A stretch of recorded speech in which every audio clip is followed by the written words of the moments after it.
everyone, my name is Eliza Hamilton. I was born on August 7, 1757 in Albany, New York. I came from one of the most wealthy and prominent families of upstate New York. My father, Philip Schuyler, was a wealthy landowner, Revolutionary War general, and famous politician. My mother, Catherine, also came from a prominent Dutch family. I was the second daughter of 8 children, and we always had a very exciting childhood. I was a rather obedient child, although a bit too serious at times, but I always loved the outdoors. Like many other girls in my day, I was mostly educated at home.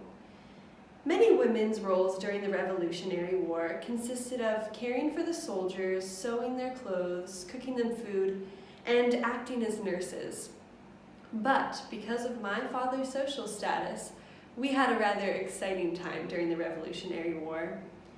My sisters and I often attended many of the balls and galas with the soldiers and generals.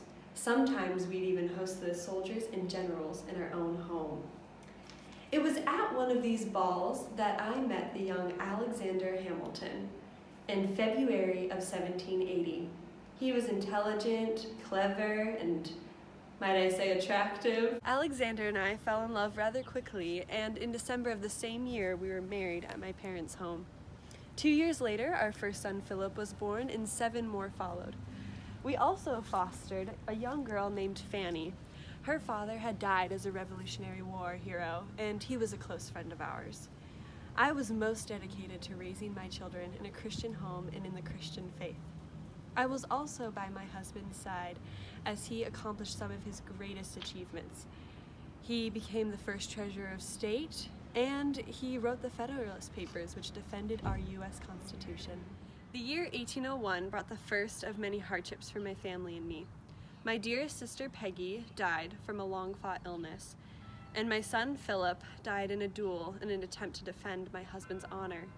In 1804, my husband met the same fate in a duel against Aaron Burr, and he was killed.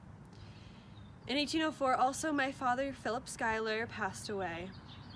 After Alexander's death, I was left with a large debt and at risk of losing our home, the Grange, in Harlem, New York. But with the help of a small inheritance from my father and Alexander's friends, I was able to pay off the debt and keep our home. After my husband's death, I dedicated time and money into preserving his works and organizing his writings. Man, did he write like he was running out of time. In 1806, I began the work on the first private orphanage in New York City. This orphanage was called the New York Orphan Asylum Society. I continued to raise money for the society, and in 1821, I became the director. I continued my work there into my 90s. I'm proud to say that this is the legacy I have left behind.